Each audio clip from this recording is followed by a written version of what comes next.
পুজোর আগেই বড় সুখবর, লক্ষ্মীর ভাণ্ডার নিয়ে একটি নতুন আপডেট চলে এসেছে। কিছুক্ষণ আগেই বিরাট ঘোষণা করেছেন রাজ্যের মুখ্যমন্ত্রী মমতা বন্দ্যোপাধ্যায়। লক্ষ্মীর ভাণ্ডার প্রকল্পের টাকা কি বাড়তে চলেছে, এই নিয়ে একটি খুবই গুরুত্বপূর্ণ তথ্য সামনে এসেছে, যেটা আজকের এই ভিডিওতে আপনারা জানতে পারবেন। অবশ্যই ভিডিওটি শেষ পর্যন্ত দেখতে হবে। তার আগে এই ভিডিওটিকে লাইক করুন এবং পরবর্তী গুরুত্বপূর্ণ ভিডিওর আপডেট পেতে চ্যানেলটিকে সাবস্ক্রাইব করে পাশের বেল আইকনে অল প্রেস করে রাখুন। আপনারা অনস্ক্রিনে দেখতে পাচ্ছেন, পুজোর আগেই বড় সুখবর, লক্ষ্মীর ভাণ্ডার নিয়ে নতুন আপডেট, বিরাট ঘোষণা করল মমতা বন্দ্যোপাধ্যায়। কি বলা হয়েছে দেখে নেব। পশ্চিমবঙ্গের সবথেকে জনপ্রিয়তম একটি প্রকল্প হলো লক্ষ্মীর ভাণ্ডার। 21 বিধানসভা ভোটের পর এই স্কিম চালু করা হয়েছিল এবং বিগত 3 বছরে এই প্রকল্পের জনপ্রিয়তা ব্যাপক হারে বেড়েছে। এবার এই লক্ষ্মীর ভাণ্ডার প্রকল্প নিয়েই চলে এলো বিরাট বড় আপডেট এবং কিছুক্ষণ আগে এই বড় আপডেটটি দিয়েছেন স্বয়ং রাজ্যের মুখ্যমন্ত্রী মমতা বন্দ্যোপাধ্যায়। তো লক্ষ্মীর ভাণ্ডার নিয়ে বড় কি আপডেট এসেছে সেটা আমরা এবার দেখে নেব। রাজ্য সরকারের তরফ থেকে যেটা বলা হয়েছে যে এই স্কিমের দ্বারা উপকৃত হয়েছেন বাংলার বহু মহিলা। শুরুতে এই প্রকল্পে রাজ্যের সাধারণ শ্রেণীর মহিলাদেরকে মাসে 500 টাকা এবং অন্যদিকে তপশিলি এবং তপশিলি জাতি উপজাতি যে মহিলা রয়েছেন তাদেরকে 1000 টাকা দেওয়া হতো। এবারে লোকসভা ভোটের আগেই এক ধাক্কায় এই যে টাকা, এই টাকা অনেকটাই বাড়ানো হয়েছে। তবে খুব শীঘ্রই এই টাকা আবারও কি বাড়তে চলেছে?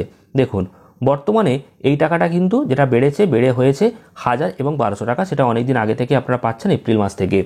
সম্প্রতি আরজিকর কাণ্ডের আবহে এই প্রকল্প নিয়ে একাধিক চর্চা শোনা যাচ্ছে, এমনকি এই স্কিম বন্ধের গুঞ্জনও কানে এসেছে। তবে সেই সব জল্পনায় ইতিমধ্যে ইতি পড়েছে। জানা গিয়েছে যেমনভাবে লক্ষ্মীর ভাণ্ডার প্রকল্প চলছিল তেমনভাবেই চলবে, কোনো রকম বাতিল হচ্ছে না। গত জুলাই মাসেই এই প্রকল্প নিয়ে মুখ্যমন্ত্রী মমতা বন্দ্যোপাধ্যায় জানিয়েছেন যে আগামী ডিসেম্বর মাস থেকেই লক্ষ্মীর ভাণ্ডারের আবেদন নিয়ে আবারও কাজ শুরু হবে এবং একসঙ্গে লক্ষ্মীর ভাণ্ডার, রূপশ্রী, কন্যাশ্রীর জন্য 60,000 কোটি টাকা কিন্তু খরচ করা হয়েছে। ইতিমধ্যেই 2 কোটির বেশি মহিলা এই লক্ষ্মীর ভাণ্ডার প্রকল্পের সুবিধা পাচ্ছেন বলে জানা যাচ্ছে। মমতা বন্দ্যোপাধ্যায় এটাও জানিয়েছেন যে বেশ কিছু লক্ষ্মীর ভাণ্ডার এখনও পড়ে রয়েছে, সেগুলো পুজোর মধ্যে চেষ্টা করা হবে দেওয়ার, বা পুজোর পর কিন্তু এটা পেয়ে যাবেন। ততদিন এটাকে জানিয়েছেন যে এই লক্ষ্মীর ভাণ্ডার প্রকল্পের যে টাকা বাকি রয়েছে সেটা সমস্ত বকেয়া টাকা সবাই পেয়ে যাবে। অর্থাৎ বকেয়া টাকা যদি বাকি থাকে তাহলে সেই টাকা পাবেন। অর্থাৎ 1 মাসের টাকা বাকি থাকলে সেটা যখন পাবেন তখন 2000 টাকা পাবেন 1000 টাকা হিসাবে, আর 1200 হলে 2400 টাকা পাবেন। তো এক্ষেত্রে লক্ষ্মীর ভাণ্ডার প্রকল্পের যে টাকা বাড়ছে সেই টাকা কিন্তু বাড়ছে না। যাদের মাসের টাকা বাকি রয়েছে, অর্থাৎ বিগত কয়েক মাসের টাকা যদি কারোর বাকি থাকে তাহলে একসঙ্গে দেওয়ার চেষ্টা হচ্ছে, আর যদি কারোর 1 মাসের টাকা বাকি থেকে থাকে তাহলে পরবর্তী মাসে সেই টাকাটা সমেত দেওয়া হবে। তাই ডবল টাকা আপনারা পাচ্ছেন। তার মানে এই নয় যে লক্ষ্মীর ভাণ্ডার প্রকল্পের টাকা এখন বাড়বে।